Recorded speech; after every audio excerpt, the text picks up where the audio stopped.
poderia ser o futebol um instrumento de conscientização política? A gente não poderia, dentro do futebol, discutir política, aproveitando que milhões de pessoas estão prestando atenção? Mas esse foi um pensamento dos jogadores? Então, eu estou falando daqui de um dos eventos mais significativos da história do esporte brasileiro, que foi a democracia corintiana. O Sócrates, eu não sei se vocês já viram um depoimento do Sócrates sobre o que é ser corintiano. Né? Sim, eu já vi. Ele dizendo que o corintiano é aquele cara pobre e que a ele tudo é negado.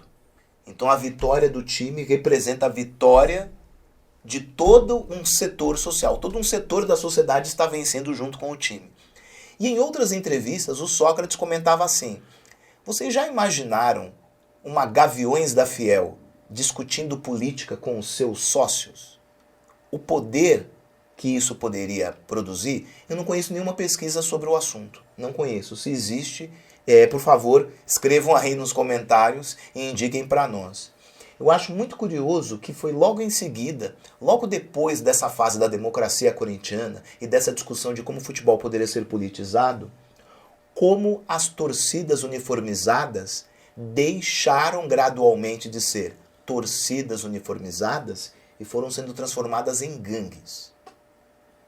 Que essa coisa da gangsterização das torcidas uniformizadas é dos anos 90 para cá, que elas se tornaram ultraviolentas, tornaram-se mais impositivas delas mesmas como torcidas do que em relação ao time, de você sair ameaçando o jogador e tudo mais. Então eu me pergunto, teria sido isso proposital? Teria sido isso estimulado? Teria sido isso uma maneira de você despolitizar as torcidas uniformizadas, a ponto de a maioria de nós hoje pensar assim se elas não deveriam ser extintas? Aí você pode falar assim, mas Pedro, isso não aconteceu só no Brasil.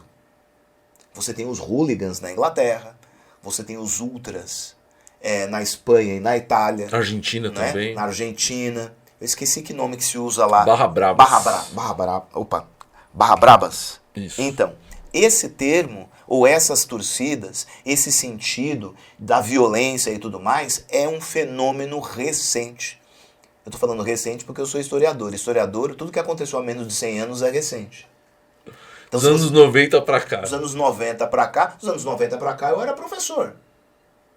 Eu comecei a dar aula em 1989. Então eu verifiquei de maneira muito presente este aumento da violência nas torcidas. Coisa que não existia na década anterior. Na década anterior, a ideia da torcida como aliada dos jogadores e não como aquela que ameaça os jogadores era muito mais presente, era muito mais forte. E aí os jogadores de uma equipe específica, no caso o Sport Clube Corinthians, começam a discutir isso.